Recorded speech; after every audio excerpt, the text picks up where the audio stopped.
Welcome to RoboBrief, your daily robotics and AI briefing.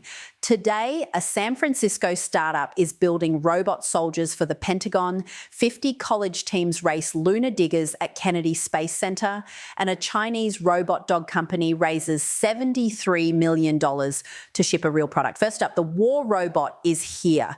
Foundation, the San Francisco startup behind the Phantom Mk1 humanoid, has racked up about $24 million in research contracts with the US Army, Navy, and Air Force, and already shipped 2 units to Ukraine for frontline reconnaissance. CEO Sanket Pathak says the goal is to ship 40 robots this year, 10,000 in 2026 and 50,000 by the end of 2027, at a lease price near $100,000 per robot per year. The Phantom stands 5'9", weighs 180 pounds, walks at 1.7 meters a second, and is built around 8 cameras with no LiDAR. The pitch is uncomfortable but explicit. Same body, 2 jobs. Pack boxes in a warehouse on Monday, run reconnaissance on Tuesday. Story 2, it is launch week for the next generation of moon digging robots. The 2026 NASA Lunabotics Challenge is live right now at Kennedy Space Center, running through Thursday.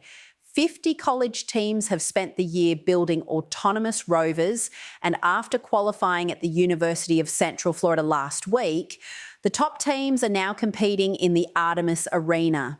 The mission is brutal. Their robots must scoop simulated lunar regolith and build a protective berm, the same kind of barrier real Artemis hardware will need on the moon.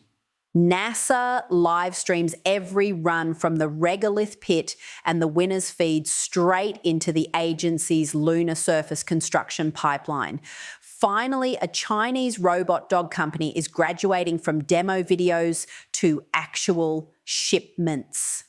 Vbot, the embodied AI startup behind the Bobo robot dog, just closed a $73 million pre-A round, co-led by Oriental Fortune Capital, Huatai Zijin, and Fosun.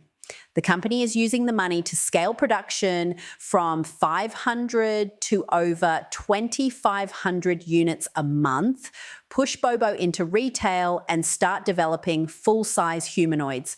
Pricing on the dog is under $1,400, which is the part the rest of the industry is watching. If a household robot dog at this price actually ships and works, it resets the floor. That is your RoboBrief for Wednesday, May 20th. Hit subscribe and read the full stories at robobrief.tech. See you tomorrow.